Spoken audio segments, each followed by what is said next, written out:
أشرقت نفسي بنور من فؤادي حينما رددت يا رب العباد وانتشت একবার এক গ্রাম্য ব্যক্তি রাসূল সাল্লাল্লাহু আলাইহি ওয়াসাল্লামের নিকট আসলো এবং বলল, ইয়া রাসূলুল্লাহি ইন্না কওমুন মিন আহলিল বাদিয়াহ ফাআল্লিমনা শাইআন ইয়ানফাউনা বিহ।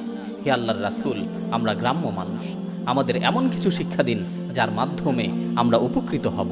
তখন রাসূল সাল্লাল্লাহু আলাইহি ওয়াসাল্লাম তাকে লক্ষ্য করে বললেন, লা তাহকিরান্না মিনাল মা'রুফি শাইআ ওয়ালাউ আন তুফরিগা মিন দালবিকা ফি ইনাইল মুস্তাসকি আও আন তালকা আখাকা ওয়া ওয়াজহুকা ইলাইহি মুনবাসিত।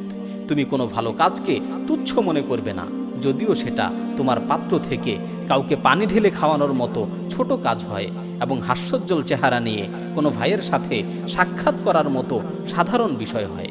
এ ধরনের ক্ষুদ্র থেকে ক্ষুদ্র বিষয়গুলোকেও কখনো অবহেলা করবে না এবং তুচ্ছ মনে করবে না। রাসূল সাল্লাল্লাহু আলাইহি ওয়াসাল্লাম উল্লেখিত হাদিসের মাঝে গ্রাম্য ব্যক্তিকে উপদেশ দিলেন যে তুমি কখনো ভালো কাজকে তুচ্ছ মনে করবে না, চাই সেটা যত ছোট কাজই হোক না কেন। অনেক সময় দেখা যায় যে আমরা ছোট ছোট ভালো কাজকে অবহেলা করে থাকি, এগুলো করতে চাই না। যেমন মাঝে মাঝে দেখা যায় যে আমরা রিকশায় করে কোথাও যাচ্ছি, রিকশাওয়ালা ঢালু জায়গা দিয়ে কষ্ট করে আমাদের টেনে টেনে উপরে তুলছে, আমরা রিকশায় বসে বসে রিকশাওয়ালার কষ্টটা বুঝতে পারছি, তারপরও রিকশা থেকে নামছি না, বরং চিন্তা করছি সে কষ্ট করছে তো কি হয়েছে, আমি তো ভাড়া দিবই। প্রিয় ভাই, আপনি যদি রিকশা থেকে একটু নেমে যেতেন তাহলে তার জন্য অনেক সহজ হতো এবং আল্লাহর পক্ষ থেকে আপনি এই ছোট্ট ভালো কাজটির প্রতিদান পেতেন।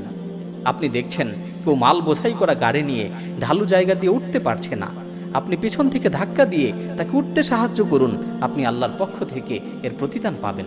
আপনি দেখলেন রাস্তার ধারে কেউ বোঝা নিয়ে দাঁড়িয়ে আছে, সে একাকী বোঝাটি মাথায় তুলতে পারছে না, আপনি বোঝাটি ধরে তার মাথায় তুলে দিন, আপনি বোঝাটি উঠাতে তাকে সাহায্য করুন। এই সামান্য কাজটির বিনিময়ে আপনি আল্লাহর কাছ থেকে প্রতিদান পাবেন। আপনি দেখলেন কোনো অন্ধ ব্যক্তি রাস্তা পারাপার হতে পারছে না, আপনি তাকে রাস্তা পারাপারে সাহায্য করুন, আপনি আল্লাহর পক্ষ থেকে এর বিনিময় পাবেন। হাদিসের মধ্যে এসেছে, ইরহাম মান ফিল আরদ ইয়ারহামুকা মান ফিস সামা। আপনি পৃথিবীর মানুষের উপর অনুগ্রহ করুন, আল্লাহ সুবহানাহু ওয়া তাআলা আপনার উপর অনুগ্রহ করবেন। আপনার কাছে কেউ পানি চাইলো, আপনি তাকে পানি ঢেলে খাওয়ান, আপনি তার বিনিময়ে আল্লাহর কাছে সওয়াব পাবেন, আপনি সওয়াবের অধিকারী হবেন। অনেক সময় দেখা যায় আমরা অনেকে মলিন চেহারা নিয়ে ভাইদের সাথে সাক্ষাৎ করি, এটা মোটেও উচিত নয়। আপনি আপনার মুসলিম ভাইয়ের সাথে হাস্যোজ্জ্বল চেহারা নিয়ে কথা বলুন, আপনি আপনার মুসলিম ভাইয়ের সাথে হাস্যোজ্জ্বল চেহারা নিয়ে সাক্ষাৎ করুন। এই হাসির কারণেও আপনি আল্লাহর কাছ থেকে সওয়াবের অধিকারী হবেন, আপনি আল্লাহর কাছ থেকে প্রতিদান পাবেন। প্রিয় ভাই, আমরা যাতে কোনো ভালো কাজকে অবহেলা না করি, চাই সেটা রাস্তা থেকে কষ্টদায়ক বস্তু সরানোর মতো তুচ্ছ ও ছোট কাজই হোক না কেন। এটাই আমাদের নবীর শিক্ষা, এটাই আমাদের নবীর আদর্শ।